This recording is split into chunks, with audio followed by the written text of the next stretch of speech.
Speaker के खत तो बाद कौमी असैम्बली पार्टी पोजीशन तब्दील। PTI अरकान सुन्नी इतिहाद का हिस्सा ने कौमी असैम्बली सैकटरेट ने नई पार्टी पोजीशन जारी कर दी, जिस मुताबिक PTI के 80 अरकान को सुन्नी इतिहाद कौंसल का रुकन जाहिर किया गया। कौमी असैम्बली सैकटरेट की जानिब तो जारी बयान नून लीग पीपल्स पार्टी JUI तो वापस लिती गई नशिस्तां का पार्टी पोजीशन ने जिक्र किया गया है। नई पार्टी पोजीशन 18 सितंबर को जारी की गई है। एलामिया के मुताबिक हुकूमती बेंचिस से कौमी असैम्बली मुस्लिम लीग नून 110 से पीपल्स पार्टी की 69 नशिस्तां ने, जबकि MKM पाकिस्तान की 22, काफ लीग की 5, IPP की 4, मुस्लिम लीग जिया बलोचिस्तान अवामी पार्टी ते नेशनल पार्टी का एक रुकन है। सैकटरेट के मुताबिक मुस्लिम लीग नून 15, पीपल्स पार्टी 5 ते JUI 5 मखसूस नशिस्तां दी गई सन, ताहम मखसूस नशिस्तां गिनती शामिल नहीं होंदियां। कौमी असैम्बली अरकान की तादाद 23 मखसूस नशिस्तां तो बाद 313 है।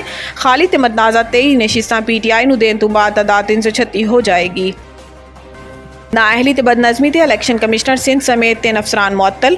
इलैक्शन कमीशन के जारी करदा नोटिफिकेशन के मुताबिक सूबाई election commissioner Sindh Sharifullah, director admin election commission Sindh Azhar Hussain Tanwari नूं नाअहली ते बदनज़मी ते मुअत्तल किया गया। नोटिफिकेशन के मुताबिक इलैक्शन अफसर कराची खुदा बख्श नूं भी मुअत्तल किया गया ते हदायत की गई है कि तीनों अफसरान इनक्वायरी मुकम्मल होने ते अगले अहकामात तक कराची च रहेंगे, जबकि ज्वाइंट सूबाई इलैक्शन कमिश्नर अली असगर सियाल नूं कायम मकाम इलैक्शन कमिश्नर सिंध तैनात कर दिया गया। इलैक्शन कमीशन का कहना है कि 17 सितंबर की रात पब्लिक कराची तो स्ट्रांग रूम दे ताला नूं जबरदस्ती तोड़ के मुख्तलिफ पोलिंग स्टेशनस ते कई बैग्स नूं नुकसान पहुंचाया गया, जिसकी तहकीकात लई कमेटी कायम कर दी गई। इलैक्शन कमीशन के मुताबिक कमेटी 3 दिन तहकीकात मुकम्मल करके अपनी रिपोर्ट देगी।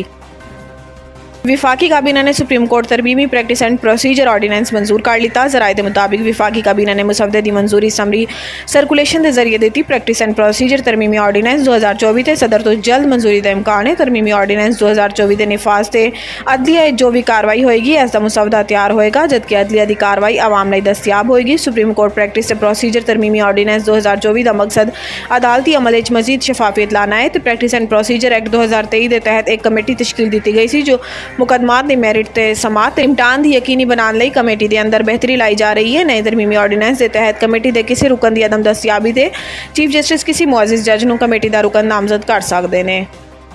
JUI रहनुमा दे बिलावल भुट्टो तो मनसूब बयान ते पीपल्स पार्टी का रद्द अमल। शाजिया मरी ने कहा है कि असी ना सिर्फ मौलाना फजल रहमान बल्कि अपोजिशन मौजूद दूसरी जमातों भी डायलॉग शामिल करना चाहते हैं तो तमाम स्टेक होल्डर्स नूं ऑन बोर्ड लैन की तजवीज़ हुकूमत नूं भी दी है। इन्होंने कहा है कि असी समझते हैं कि कोई मिसकम्यूनिकेशन या मिसअंडरस्टैंडिंग हुई है तो इस तरह का बयान देना नामुनासिब अमल है। ख्याल रहे कि कुछ रोज़ कबल सैनेटर कामरान मुर्तज़ा ने कहा सी सानू जो पहला मुसवदा दिता गया वो वोटिंग तो पहले अद्धी रात नूं दिता गया। कामरान मुर्तज़ा का कहना सी कि इस तो थोड़ी देर बाद ही बिलावल भुट्टो तशरीफ ले आए।